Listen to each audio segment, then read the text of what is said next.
Hey guys, and welcome back. We're working on a new project today.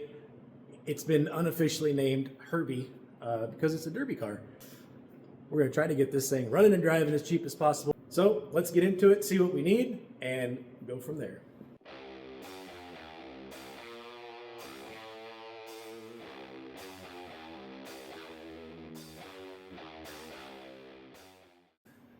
So here she is. This is a 2007 Kia Rio 5. I don't know what that means, if that's better than the 4 or the 3, but it's set up for a derby car. Most of it's already gutted. The doors were welded shut. It's got this nice little roll cage for when I flip it on its lid, I don't die. And, you know, little 4-cylinder, exhaust is cut off. But we got a problem. There is stuff on the ground, and I hate stuff on the ground. That tastes like power steering fluid. The guy did mention that it was low and he had dumped some all over it. So I think that's where all of this stuff is happening. I sprayed some power on there, and it looks like it's not leaking from the reservoir. I did buy a reservoir just in case because, you know, I want to treat this thing nice. First thing we're going to do is we're going to start this up and see where the fluid's coming from, and then I guess see what we need to do from there. I'm pretty sure that with the fluid being on the ground and the reservoir being drained, down to there, that it's come out of this hose. That hose goes down to the rack. I'm pretty sure that I got a rack seal that's blown. Maybe I can sneak a seal in there or put some caulking on there, but I'm probably gonna have to buy a rack, which is like half the price of this car. So let's get into it, see what we gotta do. So I crawled underneath there and looked at it. I think we're dealing with a pre-existing issue. It looks like this thing's already been into the wall or made some contact with something on the driver's side. There's a brand new tie rod on the end of that. All of the high pressure line to the rack is loose, where there's clamps and things going across, it's loose. And the rear of the transmission mount has a bolt through it, but no nut. So I think somebody has been in there before. This might be a reman rack, or they might have attempted to fix it and then decided it's not worth it. I'm gonna confirm though. We're gonna start this thing, see what it does.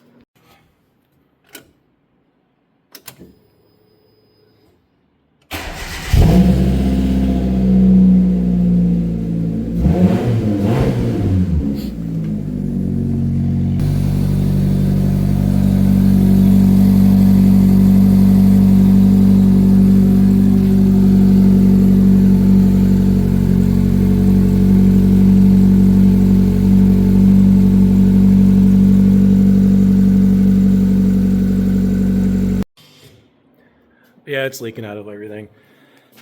Crawled underneath there. I can't really get camera back underneath there, but it's got fluid. I cleaned most of this up. It's got more fluid coming back out. And I guess the method for keeping this thing going was just dumping more fluid in there, because it's just soaked everywhere down here. The power steering, the high pressure line is just kind of hanging on. There is a clamp down here, but that's loose. This fitting here is loose. It's supposed to go, looks like, to that bracket right there. So everything in here is just kind of soaked with oil and stuff. So I'm probably gonna pressure wash all this off so we can see what we got when it's not 30 degrees outside. But for now, I'm probably just gonna pull this rack out, because this car is gonna do double duty. It's gonna end up being a ranch car in between times, so the boy can learn how to drive around here and just worry about hitting trees and not people, and, you know, just random ranch duty. So make sure that the steering rack is good. Probably pull this whole system out. So to do that, I believe I have to pull the subframe, which is going to be great. So I'm gonna start getting some bolts knocked free on the bottom, get my engine support bracket in place, and see what we need to drop this subframe. Half of the bolts holding the subframe were not there. The rear motor mount bolt was not there. A whole bunch of stuff was missing. So automotive archaeology tells me somebody's been in here before. When I get in here and look, the high pressure line into the rack, which is this nut right here, is finger tight. So that means all the fluid's going to be coming spraying right out of there. So I'm going to try to tighten this up, and I might be able to run it and not die with it like it is right there, and we'll see if it spits out any fluid. So I'll bring you back in for that. So I was tightening this fitting back up, and I heard a pop. When I did, you can see that there was a hairline fracture right here. And I guess when I was tightening this down, it seated against it and allowed that to pop free. Normally it wouldn't be a big deal, but that is the sealing surface. It may have a thread or two on there. In fact, I don't even think it has one thread.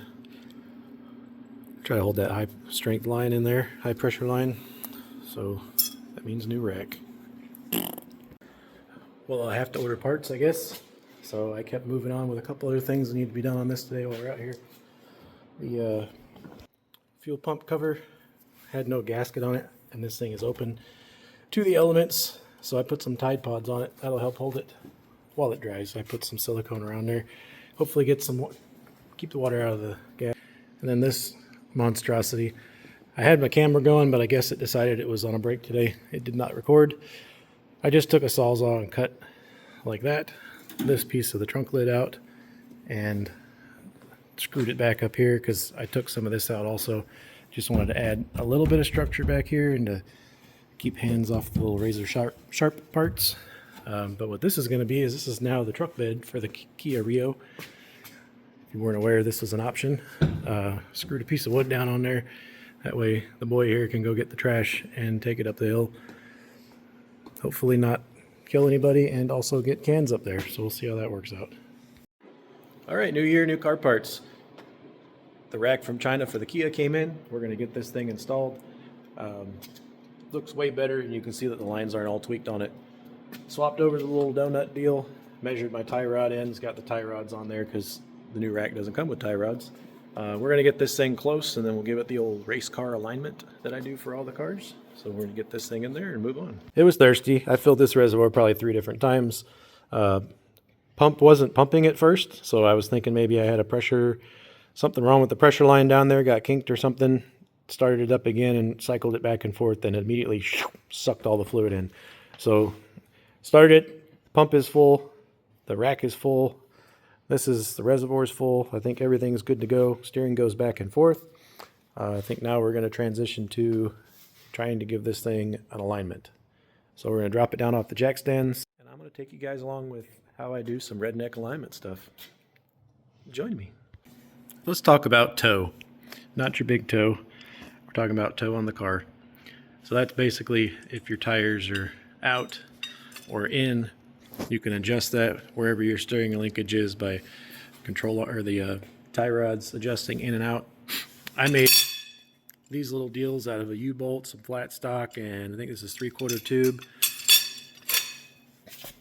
What this does is it slips behind. Most of the older cars that I have a rim. It applies pressure to the back side of the rim there. You can tighten this little guy down, and then you have a place to put your tape measures. I even notched in here so the tape measure sits in there. Basically all you're trying to do is measure between those 2 points and those 2 points, which is front and rear of the tire, and that'll tell you if they're the same measurement, they're straight. If one is more than the other, your toe in or out, depending on which tape measure it is. So that was the tool I was hoping was going to work on this. But as you see, this doesn't fit. So I tried coming in from the back, and there's just too much going on in this little bitty tire. So I got my next best custom-made tool over here, and that's just a piece of wood with a jack stand against it.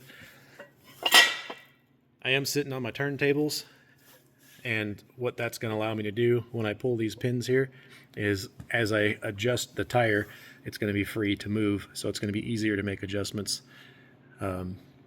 This tire is doo-doo. I had to put air in it. It already needs some more air. Basically, we're going to suck this piece of wood up there. Got one on the other side also. And then we're going to use 2 tape measures and measure front and back and see where our toe is at. That'll tell me how much I need to adjust and which way. And we'll get this thing pretty close. Okay, tape measures are on. They're tucked in up against the tires. They're not hitting anything underneath. If you come over here, you can kind of see that this tire is already doing like that. If you look at your measurements, I just let them sit here, lock the tape measure, let the weight of the tape measure do what it does. And if I'm going to go to the outside edge here, well, I mean, as long as they're uniform and you're getting the same measurement, wherever you measure from is on you. But I'll use the outside of the board. 67 and a quarter up here, and I'm 66 and a quarter back there. So my tie rods are on the back side of these spindles. So to correct that, I would need to bring 1/2 inch more width on the back, which would take 1/2 inch of width out of the front. So I loosened the tie rods. Basically, I just spun the inner tie rod to take some thread out, which pushed the outer tie rod out. Did that a little bit on both sides. And now we are at 66 3/4, 66 3/4. It's not what the Hunter alignment machine does, but this is what we do. So this is going to be 0 toe. Sometimes you want a little bit toe in. I try to do 1/16 of a toe in when I'm doing on the road car things. But for the purposes of this, I'm just going to put it set to 0. If I wanted it a little bit twitchy and kind of responsive to the steering, I might do a 1/16 out. But right dead on 0 should work for this. So it's aligned. Now we're going to see what we can get into next. So I'm cleaning the tools up. We're wiping the sockets down, me and the boy here, and putting them in there. And he dropped one and it hit his foot and rolled under the toolbox. And he's like, that's where that lives now. So I made him get under there and get it. What size socket is that? 10 millimeter. It's the 10 millimeter. The elusive 10 millimeter. Well, welcome. So I buy a lot of parts from not that reputable dealers, usually eBay or, you know, whoever is cheapest. Amazon usually is where I get my stuff from. When you send me a box that is well packaged, has protection on the sides, there's double foam, you even protect the punchy through things that can go through the side of the box, and you don't charge me a core charge, but you still ask me nicely to send you back the core so you can rebuild it and even include a label. I mean, I got to do it. I've been doing this for years and I've never seen a company that has sent me a prepaid shipping label to send back the core. Usually it's on the guy to send it back, maybe because of the companies I've been using, but thanks to Troy Axel. I don't know where you guys are from. Oh, I do. You're from Warren, Michigan. This was the cheapest rack that I found on Amazon with the shipping and everything. I love Amazon because their return policy is they just take it back and don't ask any questions. There was no core charge on this, but you know, this happened. So I'm definitely going to send this back to you guys. Thanks. And we'll get this wrapped up, then we'll see if this thing runs. All right, let's take this thing for a test drive. Are you all race card in back there? Yep, that's, yep. Yeah, hold on to that bar thing over there. All right. We got a roll bar, so we ain't got to worry about flipping it. Oh, look, it's a seatbelt. Heck yeah, this is modern technology right here. What do you got? You got a seatbelt? No. Hey, you got one right there. It's just not wrapped around you. Wrap that around your neck or something.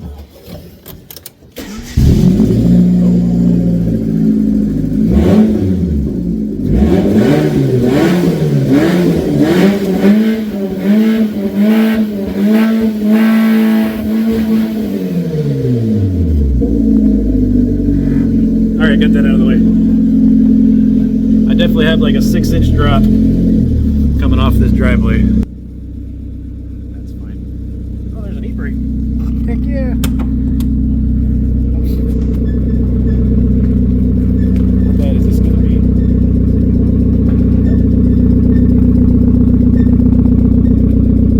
Go right on the cross member? Probably is. Oh. Close enough. Oh, there we go. All right. And we're off.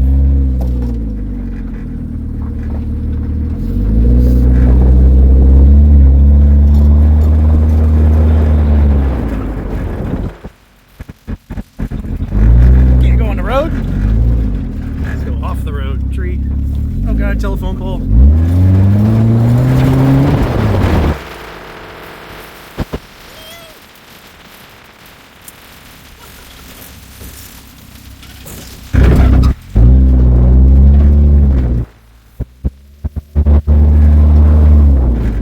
Oh, there's a hole. Oh, that's a big hole. Are we gonna make this? Yep. All right. Yeah, no problem.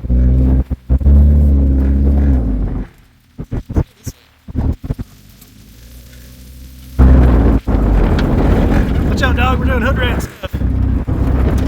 What's over here? Probably make that. What's the last words? What? You don't like it? That's fine. Steering works.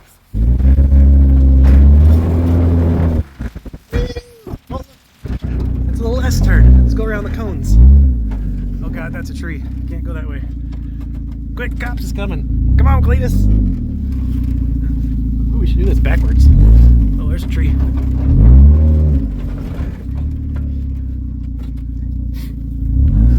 Watch out, dog. Beep, beep, beep, beep. What's over here? Oh, fuck. I wonder if I can... Oh, there's my vape. What are you doing, dog? You looking at two idiots in a car?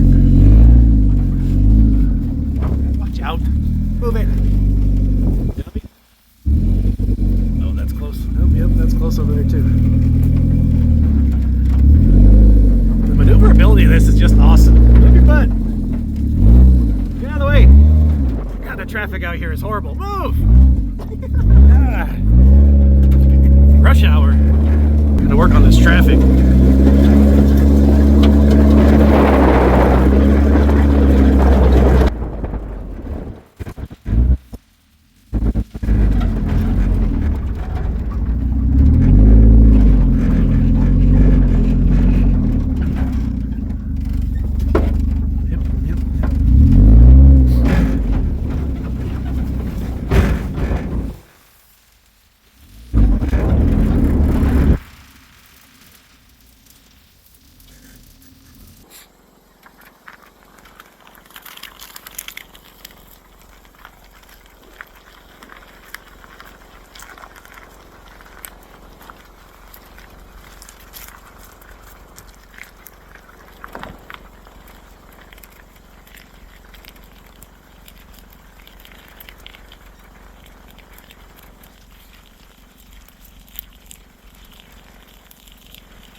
All different size push rods, different vacuums.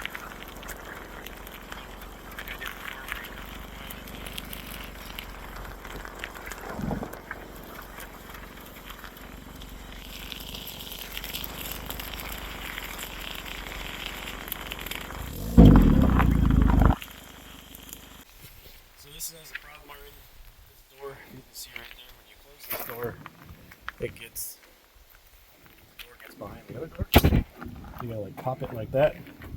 The guy that's on the inside, usually dead, holding on for dear life, gets stuck in there. So we're gonna fix that real fast.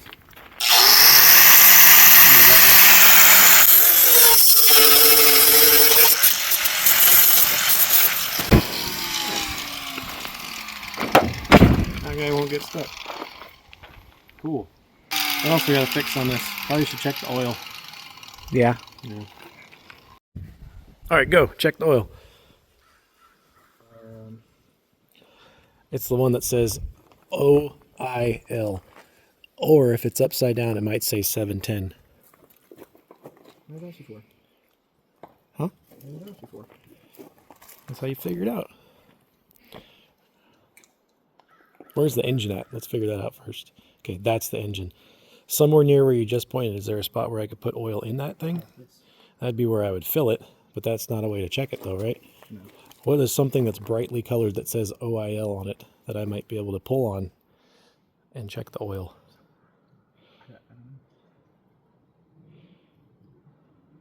Something brightly colored. Nope.